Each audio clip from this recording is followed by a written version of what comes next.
Badass la mode. Badassons la mode. C'est quoi comme tendance? Badass.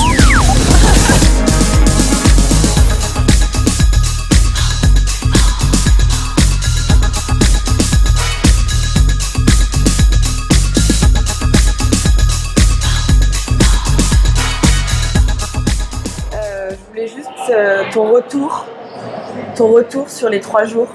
Oui, Rapidement, les mots-clés que tu as évoqués tout à l'heure. oui, c'était très fort parce qu'on a senti un énorme croissance par rapport à l'année dernière.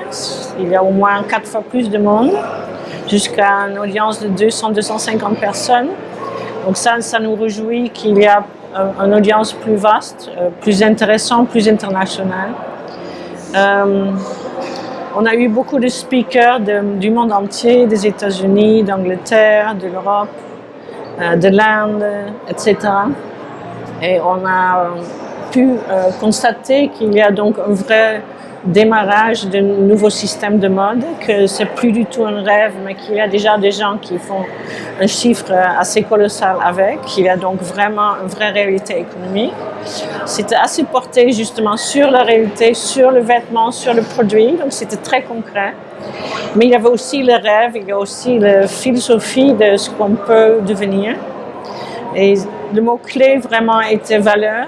Value Systems, où presque tous les intervenants ont parlé de ça comme une des choses les plus importantes, valeurs humaines, valeurs écologiques, valeurs pour la planète, valeurs aussi pour les autres. Beaucoup, on a parlé de l'amour pour l'autre, pour soi-même et tous les humains en quelque sorte.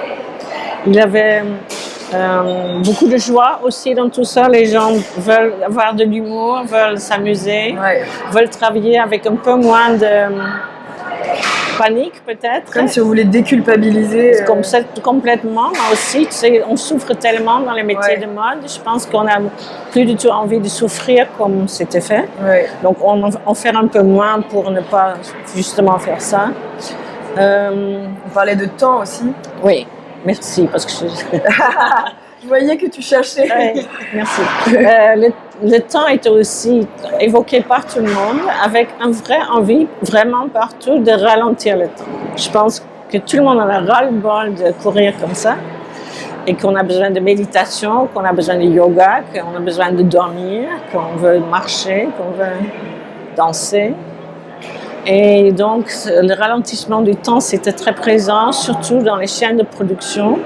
Et une volonté de ne plus avoir autant de choix, de ne plus avoir autant de choses, avoir le temps de faire le choix, peut-être. Et retrouver l'amour du vêtement. Il y a un constat général que les gens disent « on n'aime plus le vêtement ».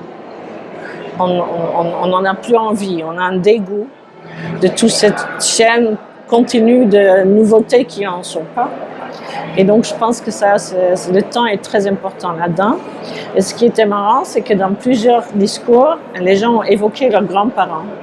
Il y a une nostalgie des grands-parents pour le savoir-faire, pour le temps, pour la tendresse, pour l'attention, pour presque la facilité, la normalité des choses, du labour, de faire des choses, d'accomplir.